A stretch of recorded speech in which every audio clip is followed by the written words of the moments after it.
Artık yalnızlık kimsenin olmaması değil. Bir sürü temasın olup hiçbir bağın olmaması.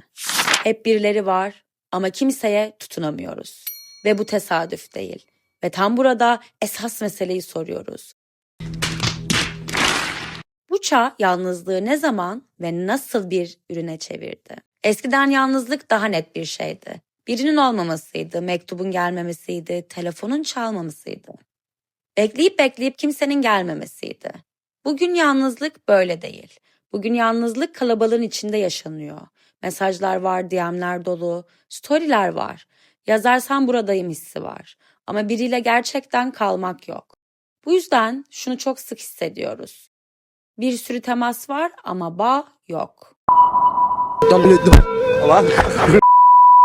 Yalnızlık ekonomisi şunu yapıyor. İnsanın bağ kurma ihtiyacını tam karşılamıyor.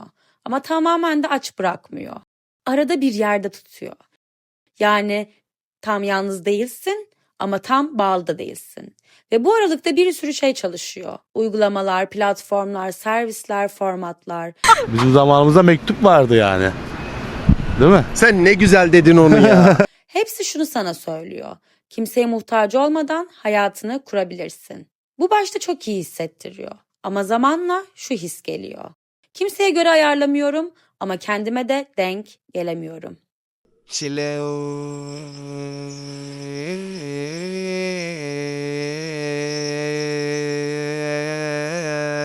Dikkat et, hayat artık tek kişiye göre ayarlanıyor.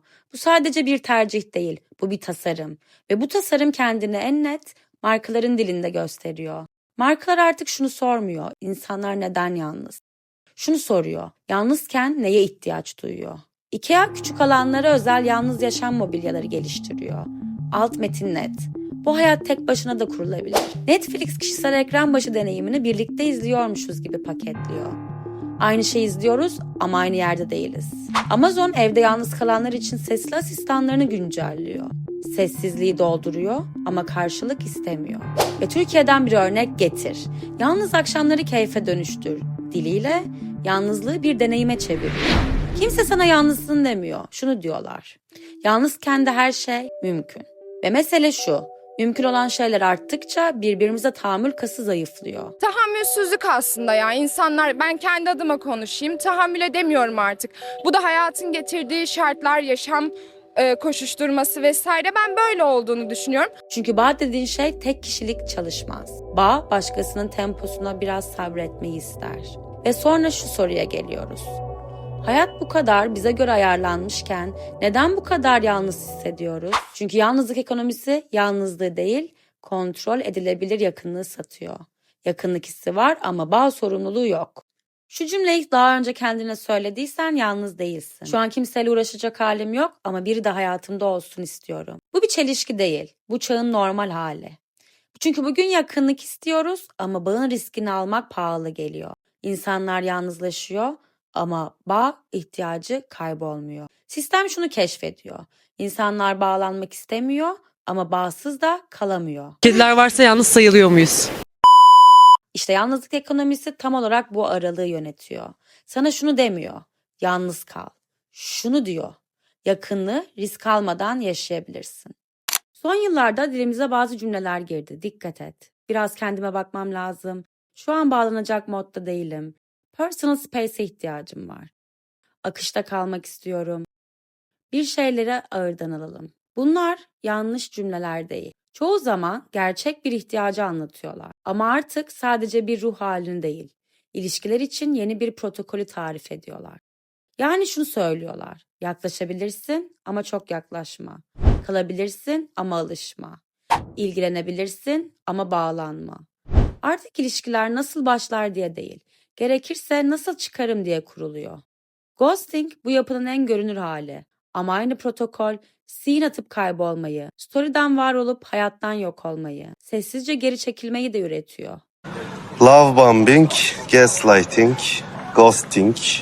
Nihayetinde de işte kara toprak.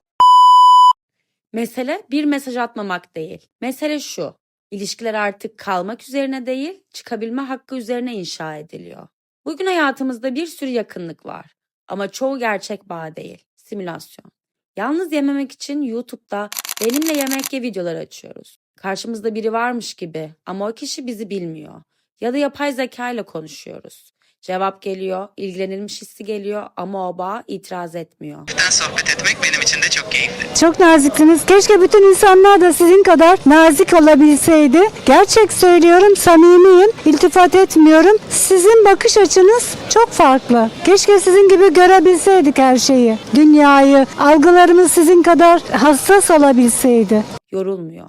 Yakınlık var ama karşılıklık yok. Bu yüzden şu cümle çok tanıdık. Bir sürü insan var ama gerçek birileri yok. Çünkü sistem şunu öğretiyor. Yakınlığı yaşayabilirsin ama bağlanmak zorunda değilsin. Çünkü bağ kurmak pahalılaştı. Zaman istiyor, duygusal risk istiyor. Ama bu çağ şunu öğretiyor. Riski azalt, kontrolü kaybetme, çıkış kapısını açık tut ve yalnızlık ilk kez bu kadar kontrollü bir hal alıyor. Yalnızlık her zaman vardı ama her zaman bir pazar değildi. 20. yüzyıl yalnızlık geçidiydi. Açılması gereken bir haldi. 2000'ler internet geldi, yakınlık bedenden, mekandan, zamandan ayrıldı. 2010'lar bazı ülkelerde yalnız yaşayan oranı %30'u geçti. Japonya, Güney Kore, Batı Avrupa.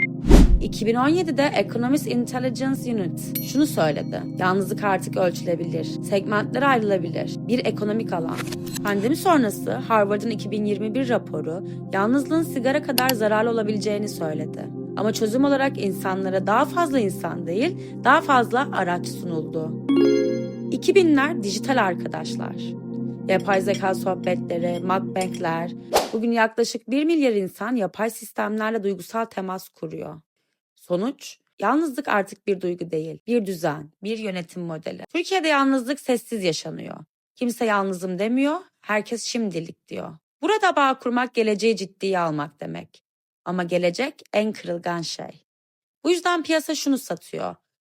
Yalnız değilsin ama kimseye de ihtiyaç yok. Tek kişilik siparişler, keyfine bak dili. Yalnızlık eksiklik değil, ayar haline geliyor. Türkiye'de yalnızlık bir tercih değil, bir hayatta kalma stratejisi. Efendim günümüzde ilişkilerde yaşanan durumlar için genç kuşak çeşitli terimler kullanıyor ki bu terimlerin birçoğu Sertab Erener'in Bu Böyle şarkısında da geçiyor. Peki nedir bu terimler? Cevabı haberimizde. Ghostlighting. O nedir ya? Aşk seni bulabilir de. Uzakta durabilir de. Ve tam burada şunu fark etmemiz gerekiyor. Anlattığımız şey sadece büyük sistemler değil, algoritmalar değil, piyasalar değil. Bu düzen bizim gündelik küçük geri çekilmelerimizle çalışıyor. Her sonra bakarımda, her ertelemede, her teması belirsiz bırakışımızda. Yalnızlık ekonomisi hayatımıza büyük kararlarla girmiyor. Küçük temasların askıda kalmasıyla yerleşiyor. O yüzden şimdi teoriden çıkıp çok küçük bir pratiğe bakacağız. Son 24 saatini düşün. Yarım kalmış çok küçük bir temas var mı? Gönderip silmediğin bir mesaj. Sonra bakarım deyip kapattığın bir konuşma. Cevap vermediğin bir nasılsın? Onu seç ve fark et. Onu yarım bırakırken neyi korudun? Zamanını mı? Enerjini mi? Kontrolünü mü? Cevap verme. Sadece fark et. Bazen yalnızlık kimseyle bağ kuramamaktan değil, temasların hep askıda kalmasından büyür.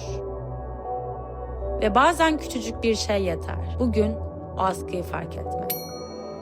Yalnızlık senin kişisel başarısızlığın değil ama yalnızlığın nasıl organize edildiğini görmek senin alanın. Esas mesele de bu çağın görünmez mekanizmalarını her hafta birlikte çözüyoruz. Kanala abone ol. Çünkü bundan sonrası kendimize yaklaşmanın küçük ama gerçek hikayeleri.